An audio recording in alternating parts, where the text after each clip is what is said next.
I just believe your work has a whole lot of interpretation, but also open to lots of um, um, dynamics in view of the colors. The colors give me a totally different interpretation. Your themes give me a different approach to the work, but also your narrative, when you talk about it, it gives me another entry point. So I'm looking at whether you look at this work and your target audience is the global audience, or your your friends or your circles um, that can really identify with these memories. You're most welcome. Yeah, I'm going to hand over to Matt Kayum. He's our moderator today. All right, people, welcome to Zenson at Space. Thanks for coming out. You could have been anywhere in the world, but you chose to be right here this evening with us. We have a very big do. We have an exhibition of young talents, mostly from Uganda, from Kampala. We have two Sudanese.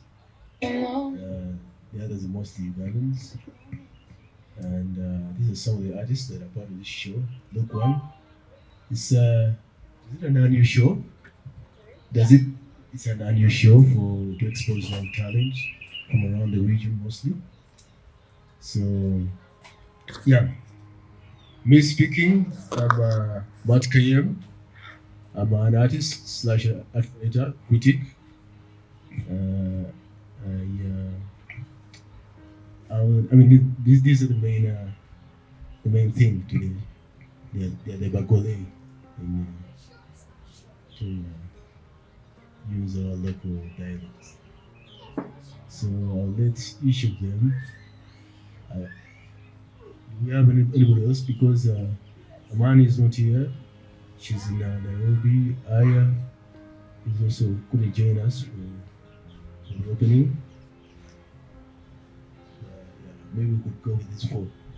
Let each of them introduce themselves and talk a little bit about their work and what goes in their heads when they're producing this work and what's important about their work or what they're trying to tell us. It's just interview. Please go first. Take it. sorry. Please go first. I'm very bad with names. I haven't written your name. I'm Henry Chinji. I'm working with Artbound Studios Nalia. It's a pleasure being here. My art is basically on a subject of identity, and with this I explore the life I've lived and the life I'm living in. It's so it's such a transition. It's such a transition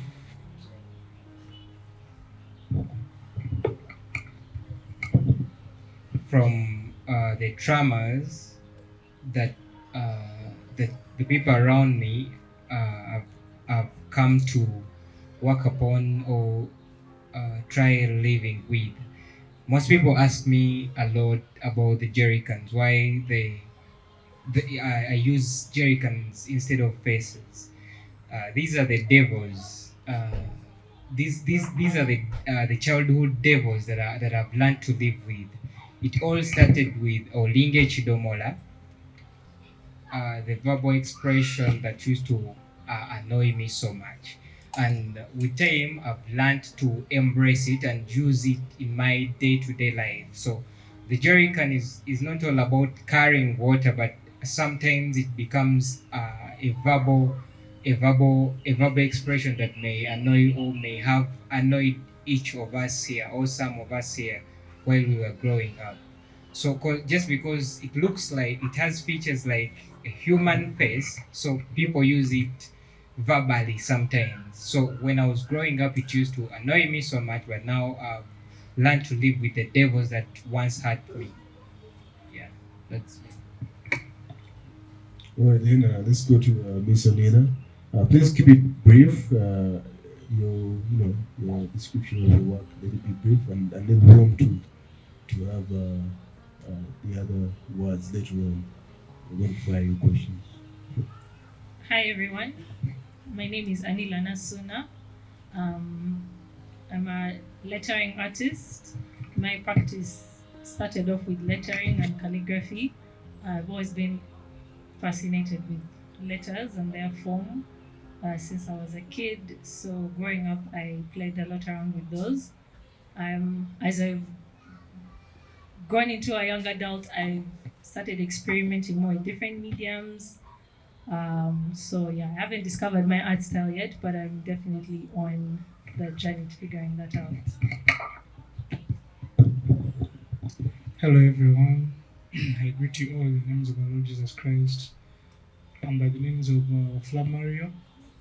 Flamario is a palette knife painter. I use a palette knife to come up with my different works. I first started with brushes as I was building my style. Then later on, inspired by someone called Retire Michael, I adjusted to the palette knife. So that's why when you look at some of my works, I have thick colors, all that. So my works are like colors express everything about my works. Thank you very much. Hi everyone, my name is Agaba Solomon Pibo, and I'm a photographer and digital artist. And the works I'm exhibiting for this group exhibition are mainly works about the nostalgia, the childhood that we had, and then justice, the cornerstone of being an African, and I hope you get to understand. But if you have any questions about the works, feel free to come through and ask me, and I'll explain. Thank you. All right. We'll go for that. We'll try to provide you some, just conversate around the work that you've done. I'm gonna start with Chinji. So Chinji, I see you title your works using Luganda. Why is this important to you? Why don't you have the titles in the Queen's language, in the colonial language? To say, why should I have them in a colonial language? I'm not white. I connect more, and I want even my judge in the village to know what I'm doing. So my artworks speak because since it's a photo album, some of the figures in those artworks are people I know. So it has to be in a language they can even understand. Interesting. I see. So, yeah, let's. Could you pass the mic to Anila?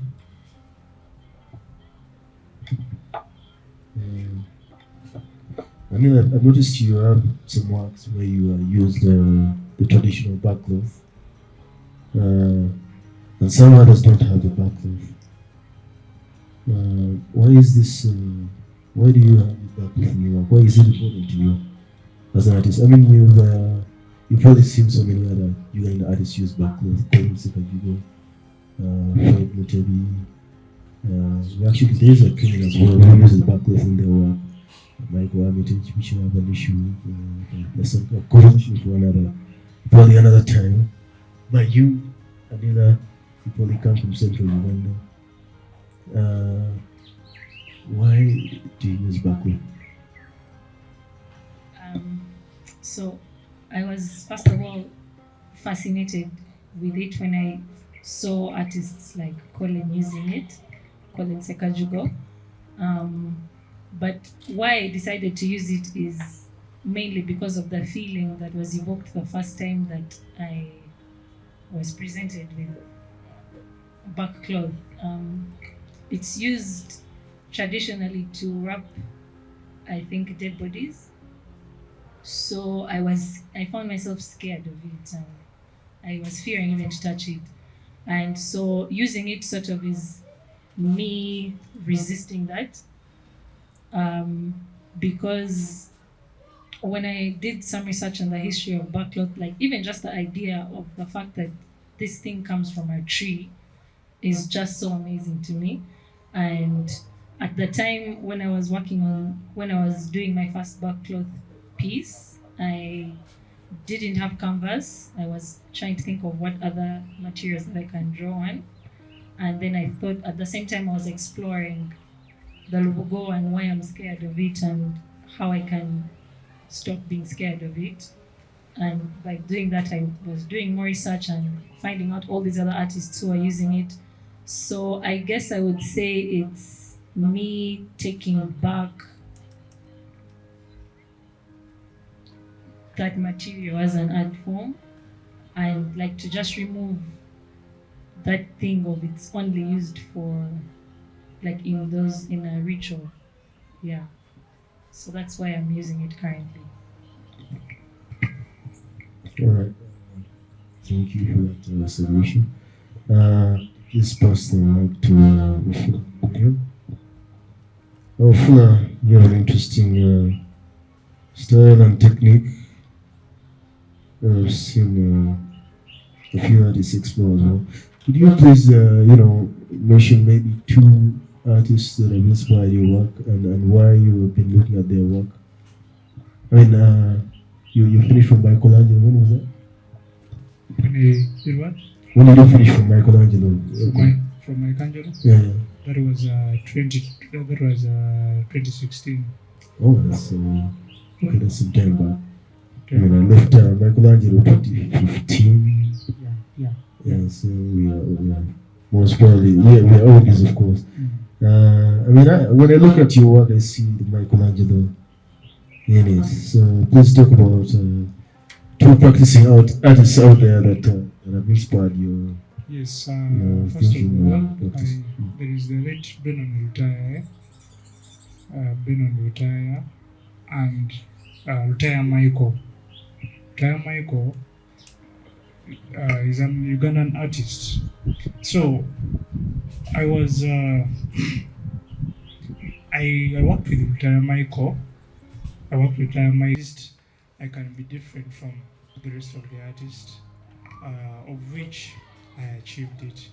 Because when you look at most Ugandan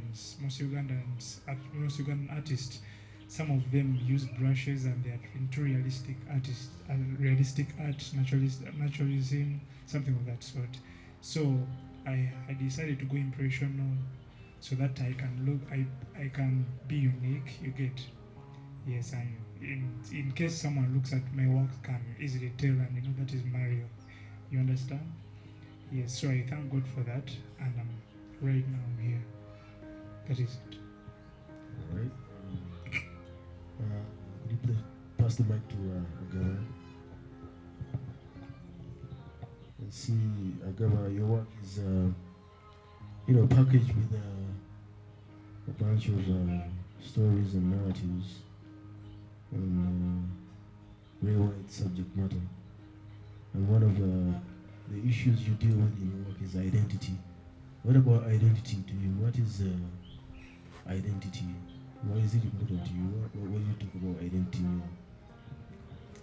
Well, I choose identity because we all claim that we have found like ourselves in our works, but then we keep on experimenting, with the kind of practice that we fit in. So even in certain societies, very many people find it hard to fit in, even as creatives, as human beings, as Black people, as Africans and Ugandans. So in my work, I'm also trying to find myself. So I find creating a way of me passing something to the next generations to come and inspire them to find themselves in like the voice that has been given to them. So that's why. All right, here we are. Thanks a lot for answering my questions. Oh yeah, disturbing my head. But I'm going to open up the floor a little bit and include the audience to fire our young artists here. Just be gentle on them. They're still young. Don't be harsh. I mean, you've seen the work. You just have to say something or ask something about the work, and we continue from there. Thank you very much. My question is for Pibo Solomon Agaba. Really big fan of yours. I've been stalking your work since he was my friend, and I'm really, really proud of him today. My question is, your work has a strong foundation on identity and people finding themselves through art. Have you ever felt strong emotions to imposter syndrome? And how have you been able to convey that in your work and even keep it authentic? How do you know when a certain type of artwork is not authentic to you as an artist? How do you deal with imposter syndrome? That's my question. Really proud of you again. Can't wait to catch up with you later. So thank you for the kind words. And the way I feel about the imposter syndrome is, until you learn to understand what you are creating and how you want it to be perceived, then you will always be the imposter in this, in this field. So you always have to first find yourself, and then find what you want to tell, your story, and then let it go out in the world, and then everyone perceives it in a different way. So some people might find you as an imposter, but until you find yourself and feel like, this is what I want to create, and it's me releasing a part of myself out there, then that's when we can get rid of that. So most times with African creatives and Ugandans, we find most people are doing whatever, like the talent that they have, mainly for money, and then they just want to be driven by money and money. Yet the best thing to do is always be driven by yourself. Have I answered your question?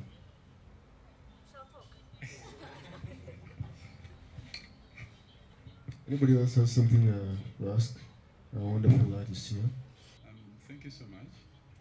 First and foremost, I would like to congratulate the artists. It's never easy to settle in a conversation that is a good conversation, but with different identities and different genres and experiences. Congratulations upon this milestone. I would like to kind of direct my, I don't know whether it's a question or comment, to change. Are you the one? I'm a curator who is interested in memories, and because for me, I believe memories really inform our characters, but also our character, but also they give us an opportunity to reshape the world in the way we imagine, but also to sort of expand our sort of philosophy to sort of help others go through the same experiences. I'm curious to know whether you're happy with the past memories and you would love to relive them, or this process of creating works gives you an opportunity to recreate and reshape your past memories into a new future, and finally how you see this as an opportunity to broaden your platform, to also liberate and use your work perhaps to act as a therapy for other people who might be going through the same situation. But also on a global scale, I just believe your work has a whole lot of interpretation, but also open to lots of dynamics. In view of the colors give me a totally different interpretation. Your themes give me a different approach to the work. but also your narrative, when you talk about it, it gives me another entry point. So I'm looking at whether you look at this work and your target audience is the global audience, or your friends or your circles that can really identify with these memories. What exactly is your target audience in that view? And do you project yourself to broaden this sort of platform to reach an international level? And how are you going to approach that, so that you don't speak to these people who know you, who identify with what you're talking about? For me, that's what I really want to appreciate from your point of view.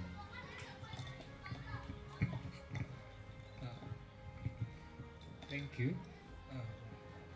I guess we have just had a bigger discussion with you for like, I don't know, 20 minutes.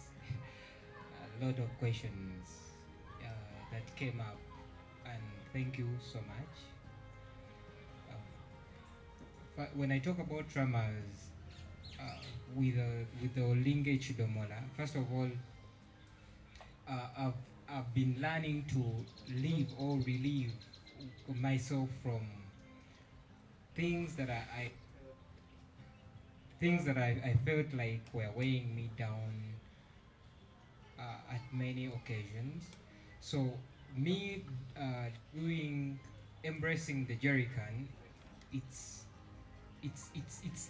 more of a personal thing, but it's the message I'm sending out there that we can always learn or relearn to live with the things that used to hurt us, or things that used to annoy us that much. With my work, I wanted to go. I don't only want to tell my story, but I want people to relate with it. People to fall in that circle. People to always have that intersection with the story I'm telling, because I believe with the life I've lived, I'm not the only one living it. I'm living it in my own world, but in someone else's, they are still having the same, because we always have the same challenges. Like if my work go political, we all in the same political environment. Things that are hurting you are hurting me as well. You were talking about if my works should be as open as they can. I can always explore events that are happening. I'm believing that history is reliving itself even in the current moments. Just because we weren't old enough to know that these things were happening, but they were happening. The strikes we are having are strikes that happened long time ago. They're just happening again. So I believe that even with the history I'm telling about events that are happening still in the moment. Is it satisfying to you?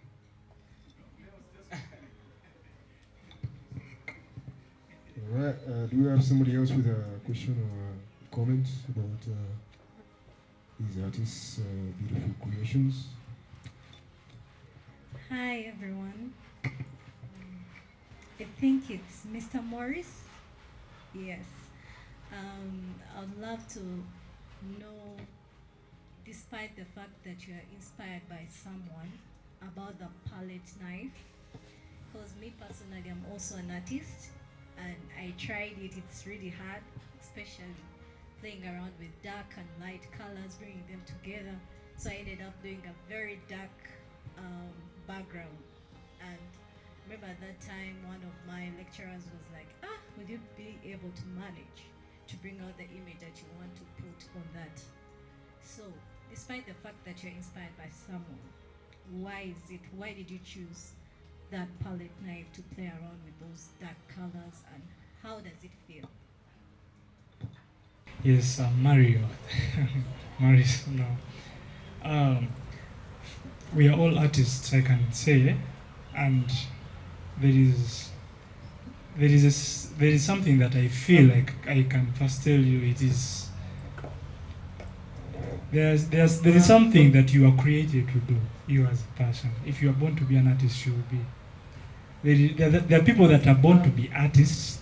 There are people that are born talented with art, and there are people that are dope to art.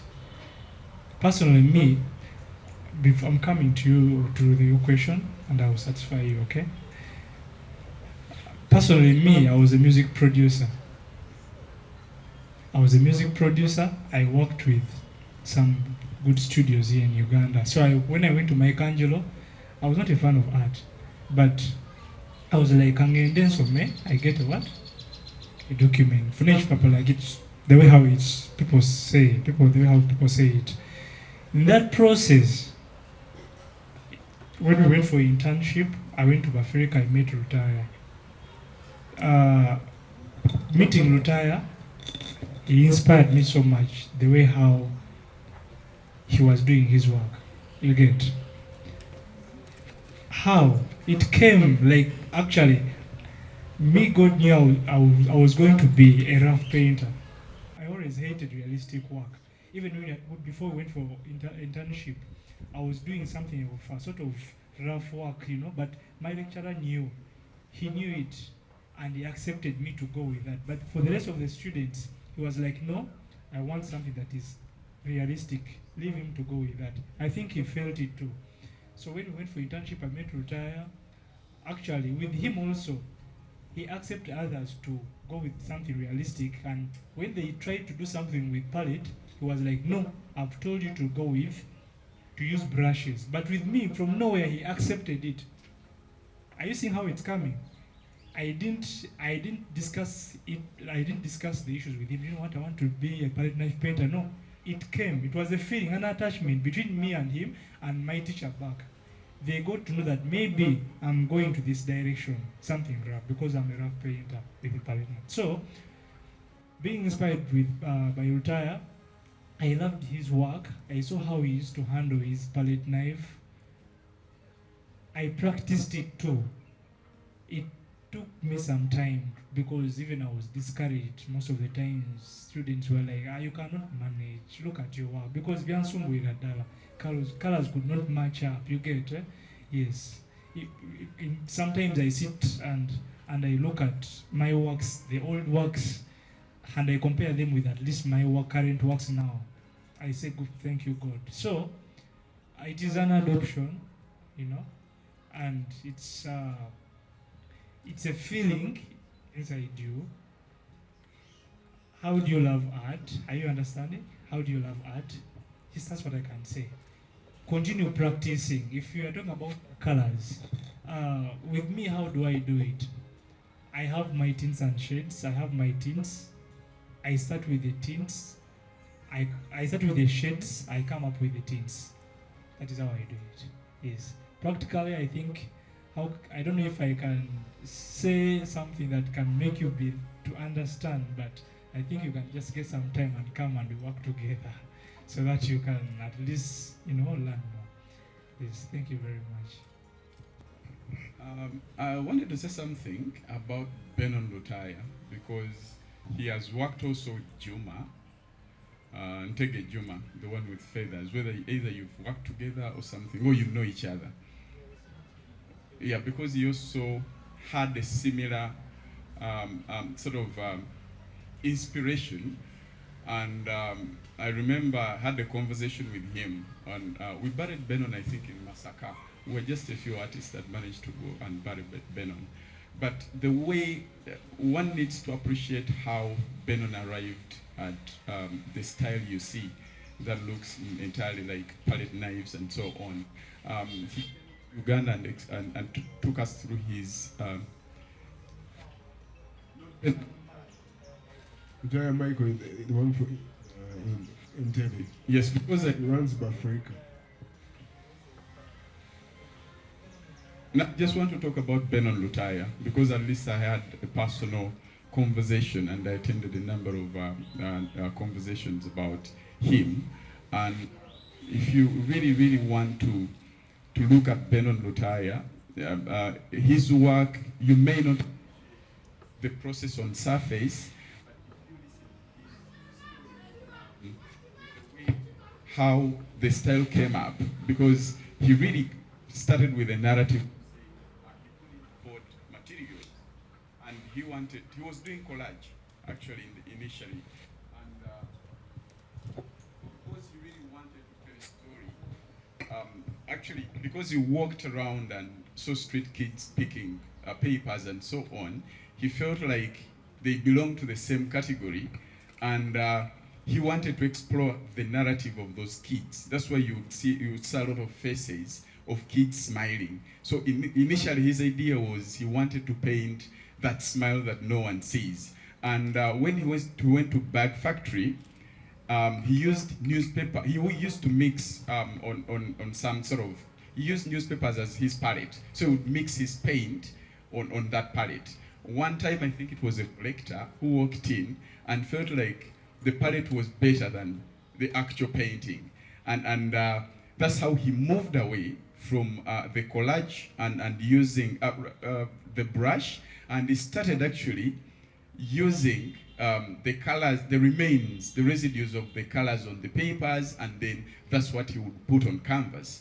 So ideally, he never intended to mix these particular colors until he grew into that sort of style, and then he mastered the colors. And if you look at his latest productions, very incredible. You could barely identify the collages and where he uses the palette knife or whatever it is.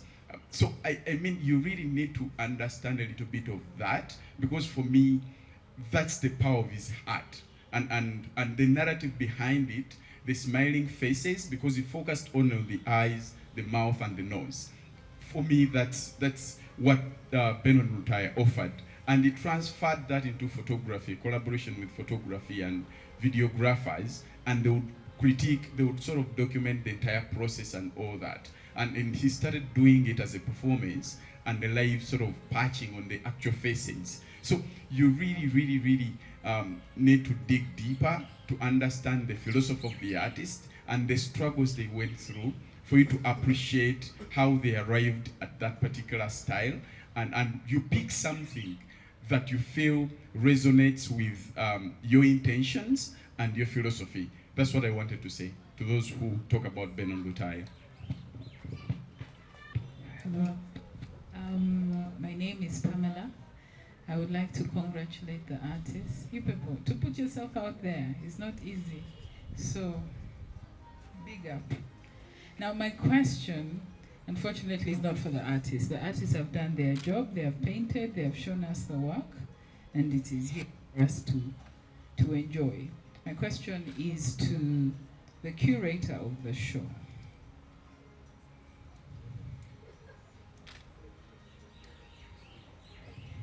Okay, who will speak for the curator? The gallery has an in-house curator over there. Okay, if the acting curator is not around, maybe perhaps I'll just throw the question out to anybody who says they have a curating practice. So my question to the absent curator would be, how did they select the artists, or how did they arrive at the decision that put the artists together? I would be curious to understand, because this is a story being told by 4 different people, and they're all telling us their different stories. But I would be very keen to understand the I will speak for the curator was trying to tell.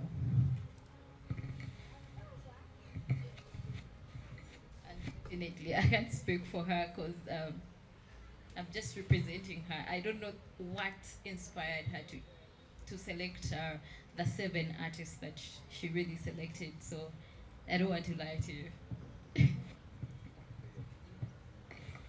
Oh, okay, all right.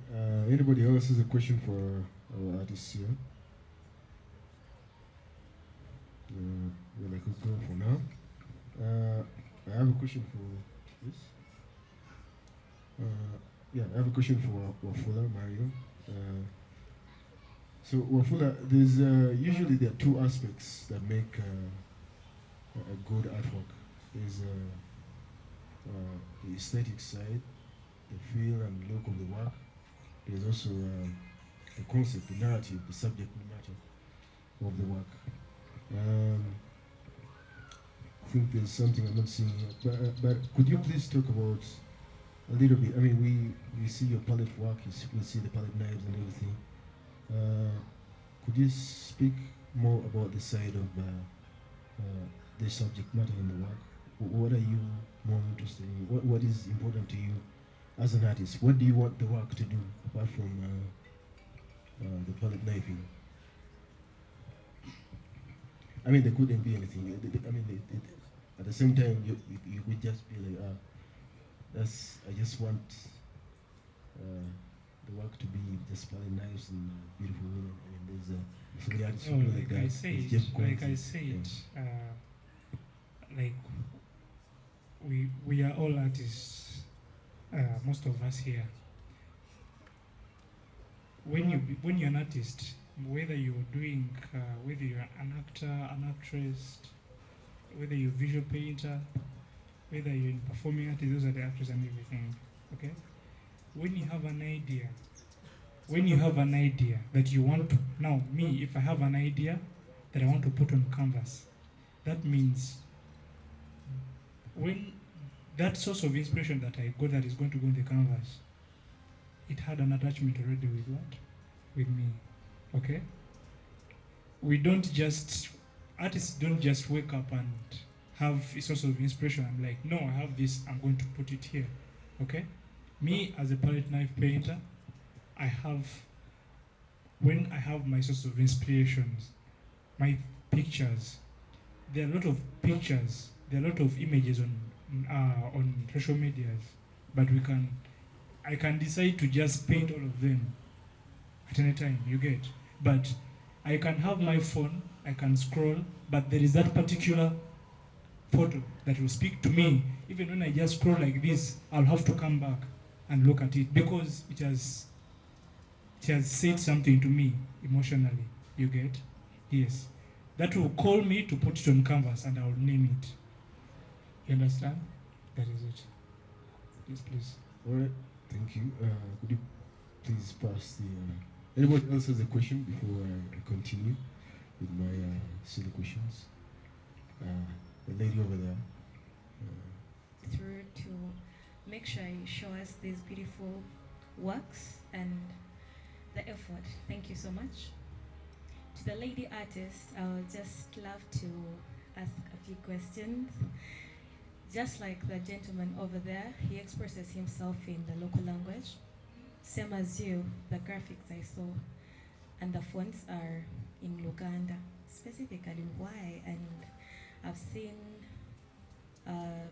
what do they call them? A statement, or Mwana Mulungi. I don't remember the whole statement. Should I read it for you, for the people? Yes, yes. Omwana ow'eggonjebwa aweesa nnyina ekitiibwa. This is a very powerful yeah, it's one of those statements we've had as we grow up in different languages. And I would just love to know much more about your work and why you specifically chose such statements to use in your work.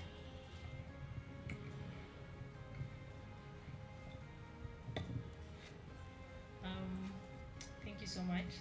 So the reason that I chose to express the messages in my work in Luganda is because, well, it's my mother tongue. I come from central Uganda. However, growing up when I started this quest on finding myself and finding my practice, my art style, I had to go back to my childhood. And growing up, I remember like speaking vernacular was not a thing that was celebrated. Like the schools we went to, you're actually punished for speaking vernacular. So growing up, I didn't know a lot of Luganda. And when I entered like adulthood, I felt so out of place. You know, you introduce yourself as Nasuna and you can't defend the name. And so I took it upon myself to learn the language. I spoke to everybody who I could in Luganda, and eventually I felt more comfortable. So that's one of the reasons that the words are in Luganda. It's me getting comfortable with the language. And, you know, sorry, a big fuck you to all the schools that, you know, punished us for actually speaking our mother tongues. The proverbs that I chose to use in my work are, again, proverbs that speak a lot to my childhood. That particular proverb means a good-mannered child will earn their mother respect. The proverb that Matt just shared. So, growing up, again, sorry, I'll speak a lot about my childhood because, yeah, that's where this particular body of work started from.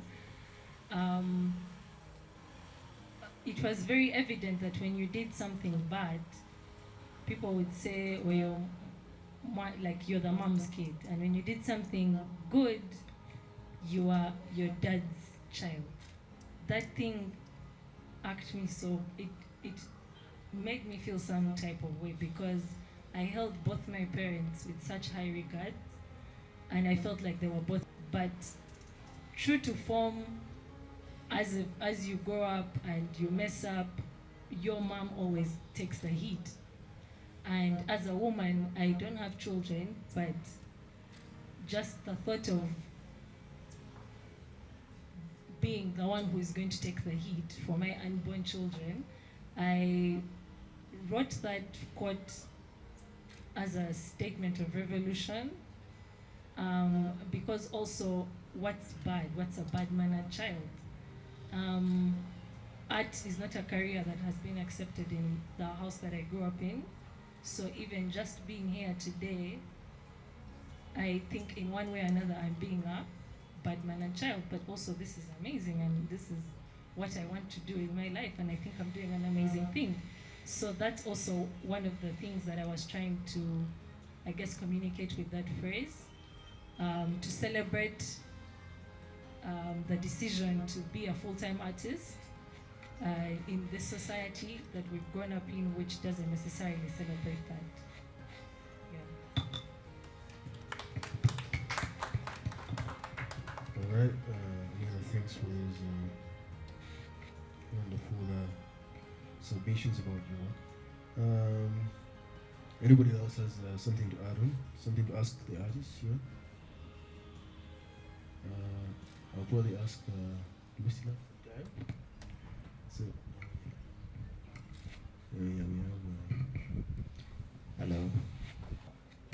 And I want to thank you for brave and coming out to put your work in this show for us to see and probably make a comment. I would like to say that being an artist in the studio, there are so many things you go through.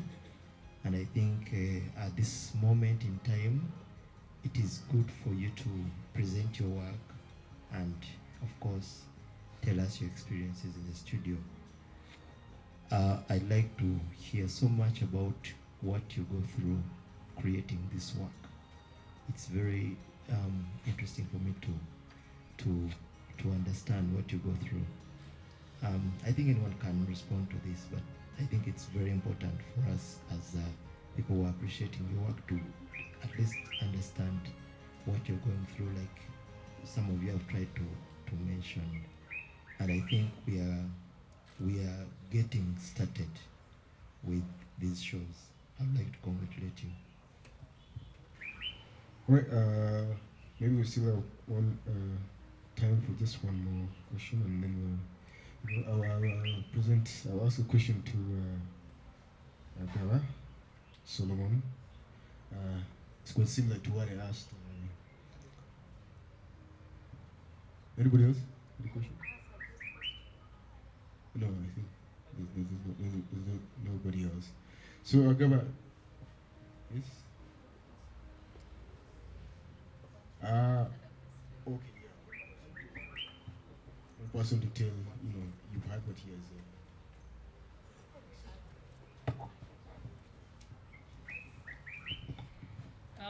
I think I've shared a bit of my experience. Mine is a journey of exploration and experimentation. So it involves a lot of research and going within one of the particular works.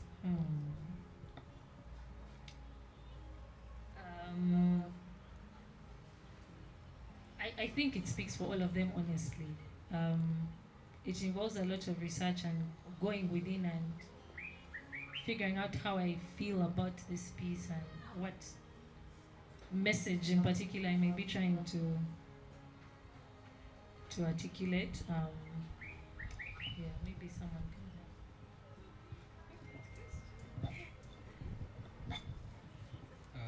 For my case, it's the experience after creating the artwork, because it raises questions of which most of the art pieces I've created land on the political side of my view of things.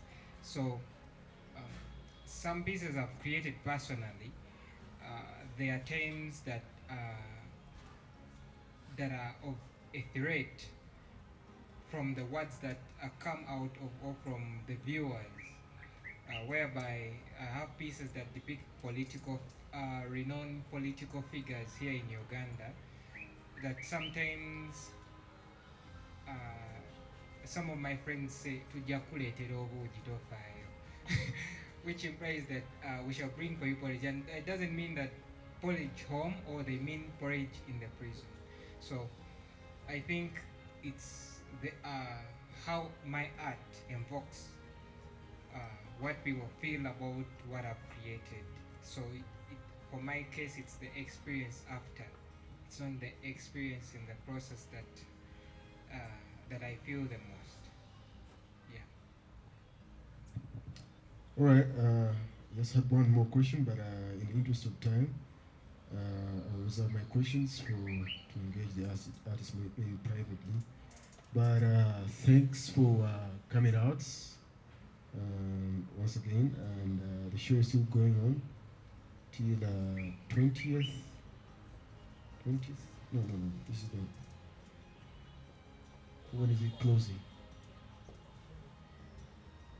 Actually, May 11th. That's when the show is closing. So you still have almost a month to see the work.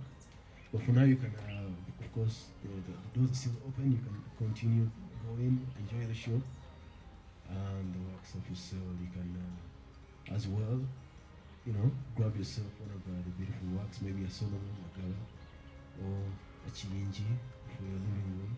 I mean, these are the future of the art scene in Kampala, so you better grab them when they're still, on the low. Yeah. Thank you. Thanks a lot. I've been Mark Karen. Yeah.